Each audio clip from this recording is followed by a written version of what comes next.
Furious Driving, proud to be supported by Diamond Bright, protecting, cleaning and caring for the Furious fleet and for yours with 10% off using code FD10. Bidding Classics, the online classic car marketplace with more cars added every week. And Lancaster Insurance cover the Furious fleet. They are one of the biggest specialist insurers in the UK, covering all areas of vintage to modern classic cars and motorbikes. Follow the links in the description below.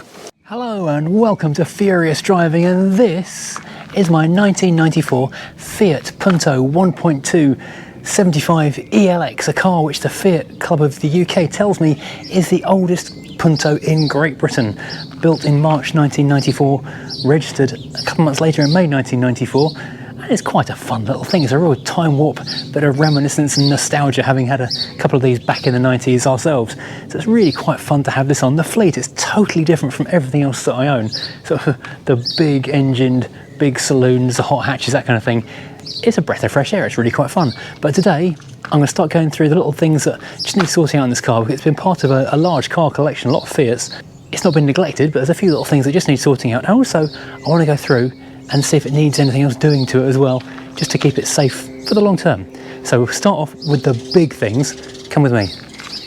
Honestly, this sun visor bracket is doing my head in, and luckily you can buy a new one on eBay for about £2. So first things first, let's whip this off and get this changed so I can finally enjoy the luxury of turning the sun visor sideways when I'm driving 90 degrees to the sun. Of course, it is actually a Torx, a T20 no less, not a Crosspoint as I'd assumed it was. Okay, so naturally buying stuff off the internet gets it wrong, and those two feet are nothing like each other, but I think if I cut those clampy bits off I can probably make it work. Right, so that's been trimmed and it's now smoother, flusher fitting, closer to the original. Cut off with a little pocket knife sword, definitely not that. Let's see if this fits now. Yeah, that's better.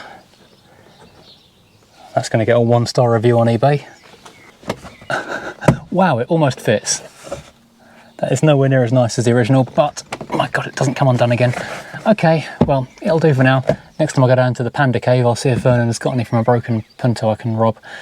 I think it's in about a dozen other cars as well, to be honest. But yeah, you get what you pay for. Pay £2.50 on eBay, you get rubbish. Right, next up on the list is possibly the biggest visual improvement I can make to this car in one easy step. Hubcaps. And these are actually really rather nice, genuine, original hubcaps for this very model of car. Thanks, Vernon.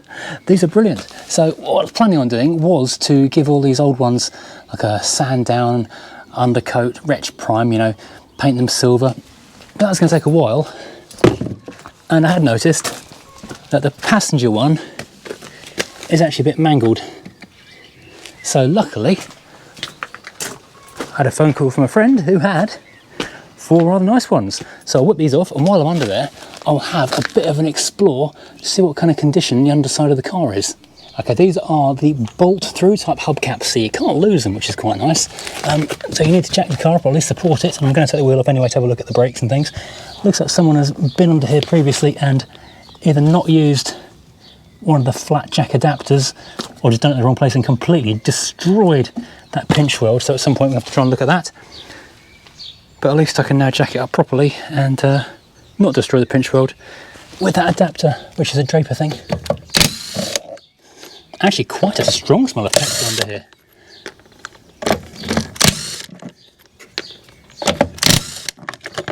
Right, that can come off. Wow, crusty wheel. That could seriously do with a bit of a... Okay, so my shopping list of things to do basically includes paint at this point, because that is not an attractive looking wheel. Fortunately, it's completely hidden by the hubcap. So wire brush. Actually, it's pretty crusty. I might see if I can find some nicer wheels in general. Then we've got... Well, it's all passed an MOT a few months ago, so I know it's solid. Why can I smell quite a strong smell of petrol around here, actually? I'm not quite sure why. There's the filler. That flexi, I guess, takes the fuel down to the tank. So it actually looks quite nice under here. This all needs brushing off, and I'll be buying a lot of built hammer in the next couple of months, I think. Give all this proper dust off. Yeah, get that ready to make nice. People say steam clean. Is steam cleaning still a thing? It sounds very 1970s to me. But that is a job that we will tackle. I'm making a shopping list of jobs basically. Oh look, nice shiny new exhaust over there. Brakes, can't tell because they're drums, so we'll assume they're okay because we hate taking drums apart. So these wheels do have funny little pins that you have to put through them when you mount them up. Previous owner of the car actually did get in touch and say that the spare wheel in the boot is the wrong one because they had a flat tyre in it a while ago and it wouldn't fit. Okay, so the front wheel, not quite as rusty.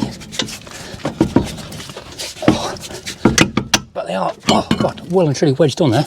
I think a bit of corrosion on the edge. I actually had to use the, oh, look at the brake dust build up in the back of here.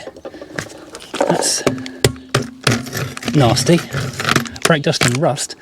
So yeah, we'll be wanting to shot blast these, I guess, or just replace with nicer ones. Brakes, let's have a look. Okay, everything is heavily surface rusted, but the thing is, before you comment, oh my god, it's been at the bottom of the sea, etc., this is what 30-year-old cars look like in Britain. If you're from another country and it's dry and you don't salt your roads, you won't be seeing this. If you live in Britain but don't go under your own car very much, this is what your car will look like. You may be in for a shock if you ever take your wheels off and have a look. So yeah, struts look okay, boots look alright. Flexes are okay. The discs don't look recent because the rust on them, but they don't look very worn. I'm guessing not done very many miles.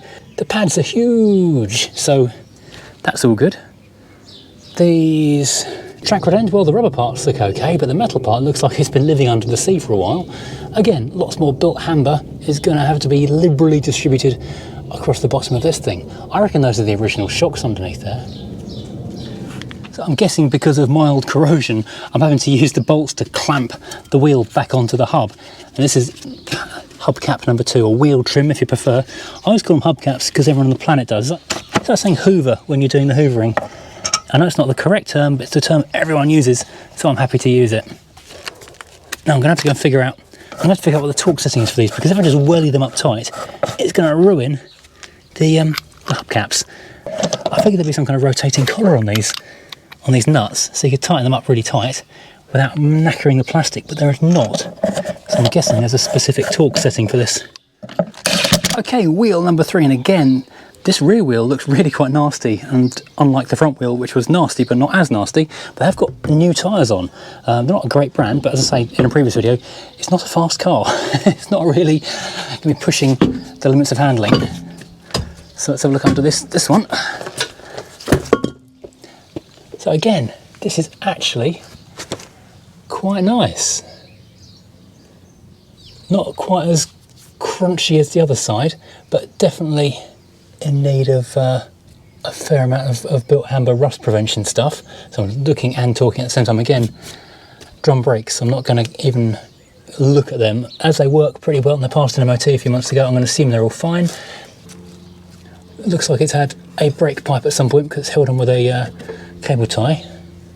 Yeah, it's a recent looking exhaust, I think. Recent-ish anyway, a couple of years ago, rather than as old as the car. That bush just there, arm to body, it's a little bit tired, but nothing really to worry about.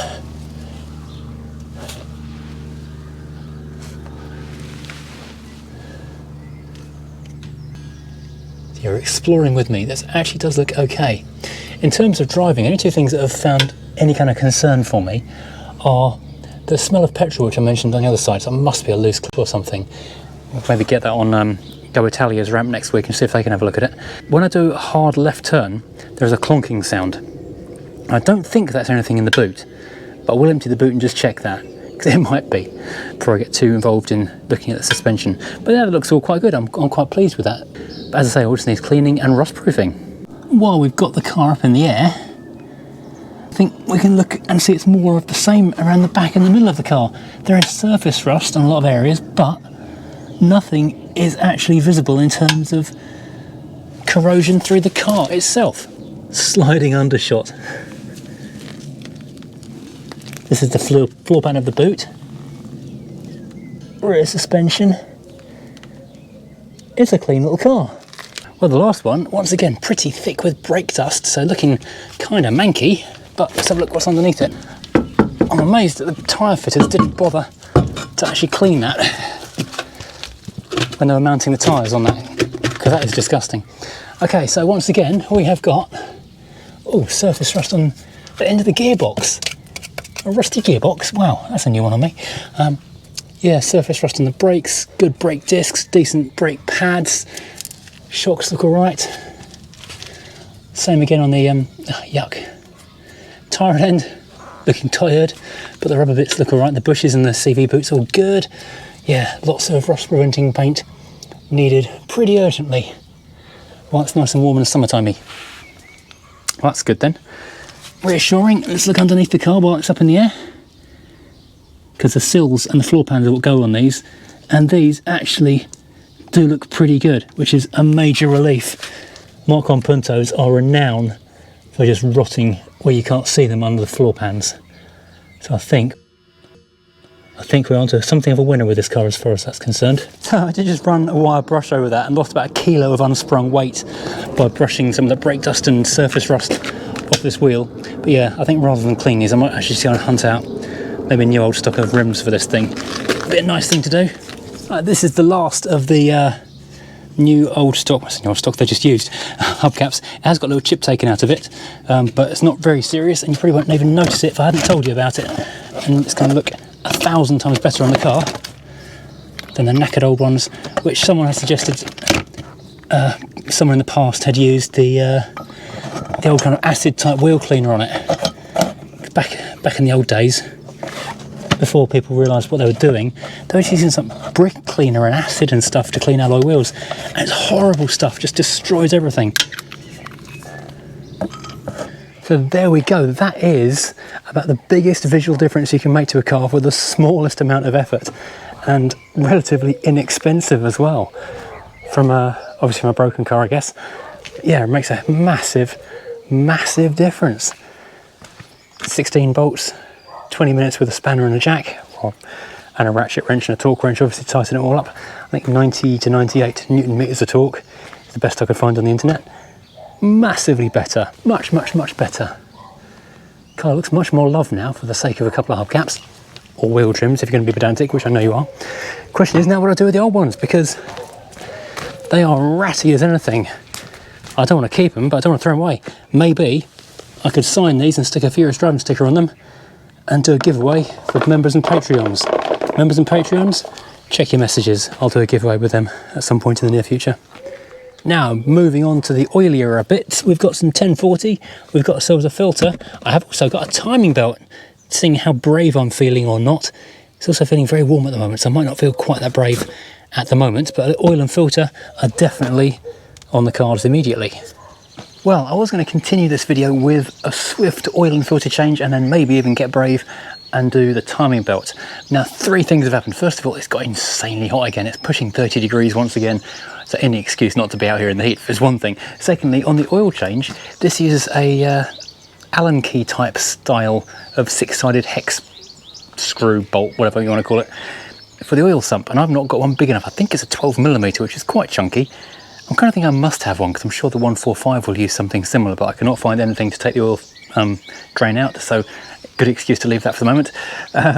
Secondly, I've noticed there's a bit of oil seeping around here, around this filter housing and this whole general area.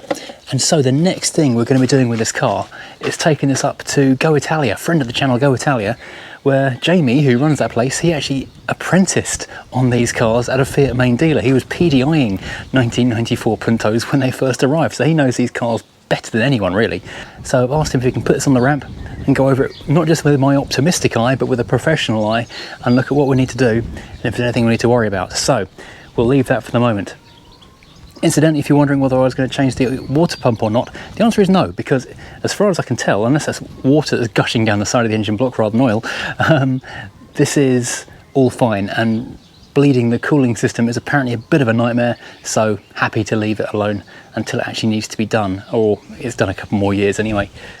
Incidentally, if you're wondering where the Volvo is, Barry, who I went to Sweden with, he took it away last night to go and do his son's prom in the thing. So his son, dressed up to the nines in a ruched velvet suit apparently, was going to his school prom in the Volvo, and apparently it was a big success. So I hope they had a great time with that. I spent a couple of hours cleaning it, so it did look very nice indeed. Right, so right now I'm going to pop this bonnet down, get out the sun and edit this video, and then go and buy myself a 12mm socket thingy so we can do an oil change in this thing.